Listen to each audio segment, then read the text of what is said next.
All right, boys, welcome back to the channel. If you are new here, my name is Gio, and I teach you why the market moves the way that it does so that you can have confidence behind your trades. Today, we're going to talk about how Bitcoin is in decision city. That is right. We are not out of the woods. We may see new lows here on Bitcoin. We may not, and I believe we are absolutely in decision city right now, so let's talk about it. But before we get to the local stuff, we need to build a little bit of context, okay?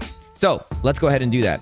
We are in a range. Simply put, we are in a range. Let's hide all of the TA, okay? You have your first tap on the low, you have your tap on the high, you have your second tap on the low, which was an SFP of your first tap. You confirmed that SFP, and you got a market structure flip. So that right there is telling me that this high should be a targeted high. Why can we come up to this high? Well, you have a lot of liquidity, simply put, that we can come and we can attack, right? Now, while we're in this larger zone, you need to understand, or range rather, you also need to understand that we are in a local range that we broke out of yesterday. Let me just say, by the way, every time Bitcoin pumps, it seems like it's news driven. Honestly, like it seems like Bitcoin has absolutely no legs unless it's something to do with the non-technicals. Like nobody wants to actually buy this shit, which is very evident. If it's not for like FOMC or if it's not for Trump or anyways, besides the point, but I just wanted to kind of add to the sentiment. So for a while, we've had our levels on the chart. And I believe in a previous video, I've talked about 87K. And in a previous video, I had a line that was right here. And I said, if you start closing above this line, I believe you are going to rotate towards the high. Okay. I've been bullishly biased in this entire zone. It's taken a whole hell of a lot longer than I thought it would, right? I'm not always right time-wise. I'm not always right anyways, but I didn't think it was going to play out this way. And that's exactly what I want to discuss. When I had this level that hit, I don't know if it was today or yesterday, last night, the idea behind this was, you can see here, it says target HL, which is target a higher low. My expectation was to target something like this, was to make a higher low somewhere along this upward trend, and then make a higher high and head towards 95K, okay? And I still think that that can happen, right? However, you need to get above this order block. If you can get above, let's say 89K, I feel very confident that we're going to make our way up to 95-ish, okay? Where we can look for the next swing short, okay? Fine. When we broke above this high, or rather remember, I had a line here that said, if we break above this high, I think that you're very likely going to come to here. We're looking for the higher low. However, that was before we came up to this high in the fashion that we came up, okay? Remember, I did not expect us to come this slow, and I definitely did not expect our garbage, shitty, squeezing like thing that we had yesterday because of FOMC. Like I said, it seems as though Bitcoin and really the crypto market has no legs. It's all news driven all the time, right? So we've established that we had an SFP of our higher time frame range. Okay. So if you're going to have a proper accumulation that might actually target you up to here, you're looking for a third tap, right? This is your first tap. This is your second tap, undeniably. Now, the question is, does your third tap actually be a higher low? Or does it be a lower low? If this is going to actually be an accumulation, then Bitcoin's not going to just like literally go to zero. Not literally, but you get what I'm saying. Now, that's the question, right? And I think the answer to that question is going to be discovered very, very shortly, okay? Why am I saying it's decision time? We are in between the target, the higher low level, right? Which we hit, and members of the Nexus did take this short. I did not take this short, but members of the Nexus did. Okay. So we are in between here, and we are in between what I consider basically the last demand zone or last notable demand zone before just nuking. Okay, I actually didn't see this zone before, so you might get something off here, but I don't like this zone at all. It doesn't look good. Okay, so in my opinion, as you can see on this white line that used to say, if you break above me, you're probably going to go to the range high, which is a very big possibility. I'm not denying that. I'm not disputing that. Now it says, lose this line, you're likely going to go to 79K. Why are you going to go to 79K? Simply put, liquidity, right? You have all these lows that were untapped, not tested. Even on this squeeze up that we had for FOMC, you had this garbage price action. Garbage. Like this is the price action that I dream of. This is the price action where When it's time to short, it's an elevator down, you know, staircase up, elevator down, as they say. We're perfectly primed for it. So my idea was, if you lose this line, you're going to head down straight to 74K or 79K because there's nothing in between. I just saw this order block. You know, you might stop at 82, fine, whatever. But ultimately, we're expecting lower if you lose this box. And I don't think it's bullish at all if you do lose this box. I think it's going to take a lot for Bitcoin to grab its legs. And at that point, I am more open to the idea. I don't make predictions, but I'm more open to the idea of coming down and taking the low once again. Okay? That's the bearish scenario. Now, I want to talk about what's happening locally so that you guys can all at least understand what I'm going to be doing and, you know, go from there. So as you can see on the screen, I have this red box of hell and demise. This red box of hell and demise has flipped back and forth between red box of hell and demise and the green box of life and, I don't know, something else, something glorious. You guys let me know in the comments down below what I can make it. Life and what? What's a nice word? Anyways, not about that. What is this box? A long time ago, which actually seems like way longer than it was, February 25th, when we kind of made our way down to this level, I noticed that we had a lot of absorption right over here. And I shorted this because of that. And I shorted this because of that. And then when we came above it and I said, okay, guys, this is very important. I was saying it to the next. This is a very important level because of the absorption. I don't do standard, you know, typical support and resistance line. I don't do that. I do order blocks. I do smart money. I don't do support and resistance, but I saw the absorption. That's smart money. When I said, when we get above this line, I'm looking along, and we did that, and then we broke up, and then we back tested, and we popped off, obviously. This is a very important box, not because it's support and resistance, but because there's smart money involvement here.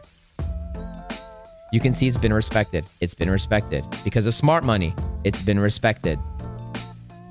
Kind of respected. I hate when people, when it wicks out and then they say, oh, it bounced off that level. No, it wicked it out. But respected, respected, respected. Okay? So this is the very important level because as you can see, you know, as time progresses, it's not exact. But for the most part, this is a very good, important level. And now we just lost that level. That's important. Okay? Why? Because what do we have here? We have this scam wick during FOMC. Okay? Bitcoin and Ethereum work in tandem. I say this all the time. Ethereum is a little bit leading for Bitcoin at the moment. Why? Yesterday or 2 days ago, whenever FOMC was, Ethereum broke up much before Bitcoin did. Ethereum broke up at 6 a.m. my time. Bitcoin broke up at 3 p.m. So it was literally 9 hours later. So if Ethereum is leading, and this was Ethereum's scam wick during FOMC, you can see Ethereum already broke that level.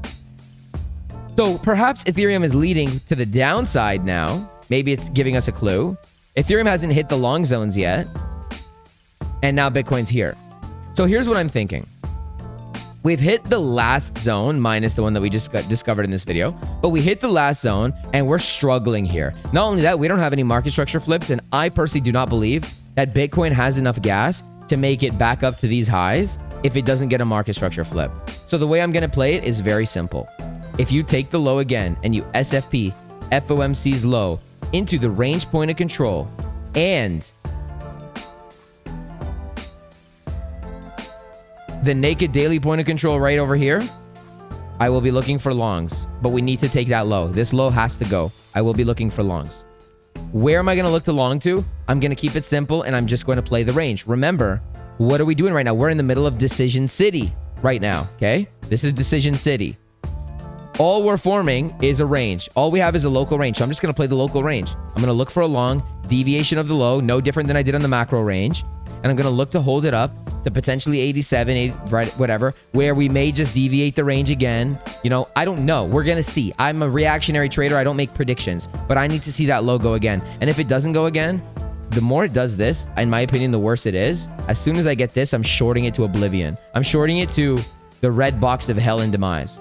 By the way, I'm watching the red box of hell and demise. Like, if we continue up without taking the low, and like I said, we get that, yeah, I'm shorting that with my eyes closed. No problem. Okay, and I'm targeting this low, and then I'm going to see. Okay, then I'm going to see. But there is some serious potential to come and take this liquidity. Absolutely. Like there is some serious potential to come and take this liquidity. Now, my preferred scenario, I'm going to be honest about my preferred scenario, because of the nature in which we came up so abysmally, I prefer we go down first and then we come up. Okay? I want it to be bullish. I want to be. But, and I'm not saying I'm not. I'm, like I said, I just gave you my scenarios. I'm going to play it as objective as I can. But because of the liquidity, I prefer they take the low. I prefer they take the low. They don't need to take the low, but I prefer they sweep something. Okay? Preferably at least 79K before they move to the upside. Why? Because I want that relief rally that everybody else wants. I still think that Max Payne is sideways, as I've indicated on the channel, but I want some relief up towards 95K. And I could be wrong about this, but I don't know if it has enough juice to make it up to there if we don't, at the very least, take some liquidity. If we range here for longer, I think, yes, we may reaccumulate and then go higher. But in its current state, I want to see, I want to see some liquidity gone. That's my preferred scenario. Is that going to happen? I have no idea. But that's my preferred scenario. And that's why we're at decision time, okay, decision city on Bitcoin, because we are simply in between supply and we are simply in between demand. And what I originally wanted to make that higher low, higher high, or higher low, higher high, I didn't even want to come very much deeply into this range. Like I wanted exactly what we're getting right now, but because of the nature that we came up, it's a little bit more sketchy. So I thought I'd bring that to you. I also want to very, very briefly talk about USDT dominance, because USDT dominance is absolutely 100% unequivocally still on the macro bullish, sorry to say. I do think that we can get some relief, as you can see what's drawn out and what the Nexus knew. We have some zones that we're looking at for USDT dominance as well. If we do get a pump up on USDT dominance up towards, let's say 5.35%, and we're at 5.28 right now, and then you get a rejection, I do think that this thing can fall down towards, let's say 4.8-ish. And in the event that that happens, remember, USDT and Bitcoin are inversely correlated. I do think that if that were to happen, then that would add confluence with the idea of Bitcoin completing its range rotation from the low and heading up towards 95K. But if it doesn't do that, then, you know, this thing could just completely rip through these zones and continue higher. Why? Because our swing structure, which is the red, is still bullish, right? You might just get higher low, higher high and continue the trend to the upside.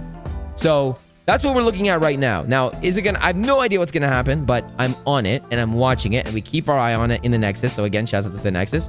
But listen, the market's in decision city. What I will say, the very last thing before I leave you, as I mentioned, this is an important zone on USDT dominance, and I'm watching it absolutely chef's kiss perfectly. If we do get something like this, which again, you know, if that happens, that's good. That's better for the market. That's more bullish for the market. Then the market might just see a very sharp, you know, not crash, but like a very quick dump. And that would coincide with my idea of Bitcoin taking that low. So if dominance does what I just showed you and then Bitcoin does this, then I will be looking along and I will be looking to target 87 point whatever and potentially higher. If they give it to me, maybe I can hold this up to 94K. It could be a swing long, could be, right? But, you know, we really got to get over some levels here. We got to get over, you know, this fake out that we had from New York today. We got to get over the red box of hell and demise. We got to get over the monthly open. I believe, if I'm not mistaken, the monthly open is there as well. Do I have the monthly open on this thing? Let's see where the monthly open is. Shouts out to Kenny, because Kenny, yeah, man, we got to get over the monthly open as well. So we got a lot that we got to get over. We'll have to wait and see. But guys, listen, if you like the content, make sure to hit the like button, subscribe with the notification bell. And listen, in the Nexus, which is the VIP premium Discord, by the way, these are my positions right now, and we are about to hit a TP here on Atom. Actually, 2 reasons for you to join. So the link for the Discord is in the description down below. 2 reasons for you to join. Number 1, every video, starting in this video, I'm going to have a Nexus intern. And the first person that DMs us, so you come over to the Discord, you open up a ticket, okay? You open up a ticket and you DM us the Nexus word. This word is going to be flamingo, okay? So head over to the Discord, DM us flamingo in a ticket. Actually, you know what? Let's not do tickets. We're not going to do tickets. Do it in general. Come in general, write at moderator, and then write the word, because there's going to be too many tickets. Write at moderator, write the word. The first person to do it is going to become the Nexus intern until the next video. So it's kind of like the VIP codes that we used to do in a different way, in a cooler way. That person will have access to the Nexus. So that's one reason why you want to join. And also subscribe with the notification bells on so that you can be the one that gets the Nexus word and you can get all these calls. And also the second reason is this trade currently that you're seeing on your screen that is a 8.18 risk reward, and we're about to hit TP1 on, was literally given for free to the public. This is the public channel. Okay, so make sure you do all the things. Go over to general. If you open a ticket, you're not gonna get it. Go to general. Don't do the ticket. Go to general. DM us, or not DM us, sorry. Go to general. Type out flamingo, all caps, and make the I a 1. The I needs to be a 1. If it's not a 1, it doesn't count. Because I know some of you guys are... Anyway, if it's not an I, flamingo with the 1 as the I is the 1. I'll see you guys in the next video. Peace out.